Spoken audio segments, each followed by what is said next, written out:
Miku খাবার খাবা? অবশ্যই খাবার দেবো, টেনশনের কোনো কারণ নেই, ঠিক আছে? তোমার জন্য খাবার হচ্ছে, ওকে? যাই হোক, অবশ্যই দোয়া করবেন। ওর হচ্ছে এই যে মেরুদণ্ডের হাড়িটা ভাঙা, এই দেখতে পাচ্ছেন একটু ফোলা, এই যে জায়গাটা ফোলা দেখছেন, এটা অন্য জানি না এটা কি মানুষের ভারিতে ভাঙছে। আমি কাউরে আসলে দুষছি না, যারা যদি কেউ মেরে থাকে সে বিচার আল্লাহ করবে।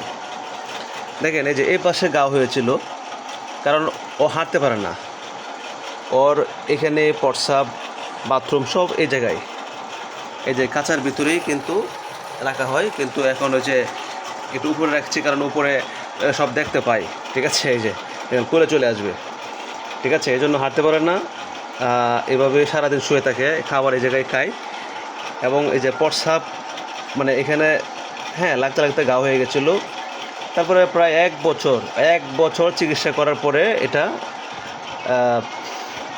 শুকাইছে আলহামদুলিল্লাহ। ওখানে ওই পাশে আবার গা হয়ে গেছে। এই দেখেন মলমগুলো, এই যে প্রতিনিয়ত একটা মলমের দাম হলো 140 টাকা, মানে এক সপ্তাহ যায় না। তারপরেও ইনশাল্লাহ খাওয়াচ্ছি ভাই, দোয়া করবেন।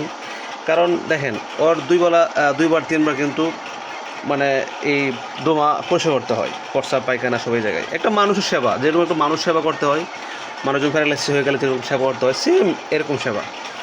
অনেকে বলে ভাই ফেলে দেন, রাখেন কেন? আসলে ভাই শুনেন, এখন যদি আমার কোনো রিলেটিভ হইতো, আমার কোনো ভাই হইতো, আমার কোনো বোন হতো, তাই না, আমি কী করতাম? ফেলে দিতে পারতাম বলেন? তো সেই ক্ষেত্রে আসলেই, কারণ আমার খুব মায়া হয় অবশ্যই, কারণ এটা প্রাণী, দোয়া প্রাণী, ও কথা বলতে পারে না, শুধু তাকিয়ে থাকে। ওরা অনেক কষ্ট হয় কারণ হাঁটতে পারে না। হ্যাঁ, আমার এই যে বাসার পাশে এইটা হাঁটিটা ভেঙে বাসার পাশে পড়েছিল, পড়ে যাওয়াতে তারপরে আমি উদ্ধার করছি, গিয়ে দেখি অজ্ঞান অবস্থায়। পরে আমি হাসপাতালে নিয়ে গেছি, নিয়ে যাওয়ার পরে ট্রিটমেন্ট করালাম, এক্সরে করালাম, পরে ডাক্তার বললো যে এটা মেরুদণ্ডের হাড্ডি ভাঙেছে। এখন এটা মানুষের বাড়িতে করছে না জানি না কে করছে, এটা তো অবশ্যই আল্লাহ পাক দেখেছে, আমি ছেড়ে দিচ্ছি আল্লাহর কাছে। আর অবশ্যই জন দোয়া করবেন ভাই, কারণ ওর একের পর এক গা হচ্ছে, কারণ এই যে সারাদিন শুয়ে থাকে, প্রস্রাব, হ্যাঁ, লাগার পরে জিনিসটা তো অ্যাসিড, প্রস্রাব তো অ্যাসিড, তারপরে এর গা হয়েছে, যে এই পাশে ওর গা হয়ে গেছে, এই পাশে। এই যে মলম দেখতে পাচ্ছেন, এই যে মলম, তারপরে এই যে মলম, ঠিক আছে? এভাবেই তার জন্য মলম একের পর এক থাকতে হয়। হ্যাঁ, এভাবে সেবা করছি ইনশাল্লাহ। দোয়া করবেন সবাই আমার এই মিকুর জন্য। আসসালামু আলাইকুম।